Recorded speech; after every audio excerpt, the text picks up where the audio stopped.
மக்களே, இன்றைக்கி நம்ம எங்கே போயிட்டுருக்கோன்னு பார்த்தீங்கன்னா, நம்மளோட திருச்செந்தூரில் இருக்க முருகரை பார்க்க தான் போயிட்டுருக்கோம். என்னென்னா ரொம்ப நாள் ஆகுது முருகரை பார்த்து, சரி இன்றைக்கி போயிட்டு ஒரு தரிசனத்தை போடுவோம்னு சொல்லிட்டு கிளம்பியாச்சு. திருச்செந்தூரில் என்ட்ரி கொடுத்ததுமே ஒரு பக்கா ஷாக் கொடுத்தாங்க. என்னென்னா வேனு கார்லாம் எதுவுமே உள்ளே அலோடு கிடையாது அப்படின்னு சொல்லிட்டு எங்கேயோ தூரமாக கொண்டு இறக்கி விட்டாங்க. எப்படா முருகரை பார்ப்போம்னு சொல்லிட்டு ஒரு ஆர்வத்தோடு நடந்தோம். நாங்களும் நடந்து நம்ம கோயிலோட என்ட்ரன்ஸை பார்த்த போகிறதா எங்களுக்கு ஒரு அப்படி ஒரு நிம்மதி மனசு.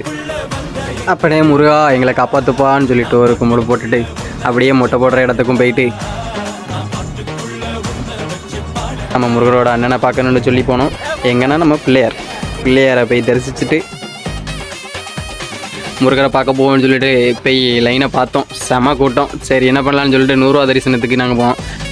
அப்படி லைனில் நின்று சாமியை கும்பிட்டுட்டு அப்படி வெளியே வரும்போது ஒரு மனசு நிம்மதி.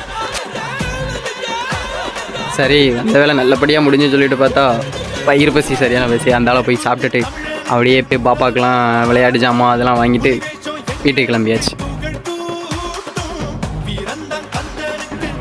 ஓகே ஃப்ரெண்ட்ஸ், இன்றைக்கான விளாக் முடிஞ்சது. நம்ம சேனலை ஃபாலோ பண்ணாதவங்க கண்டிப்பாக ஃபாலோ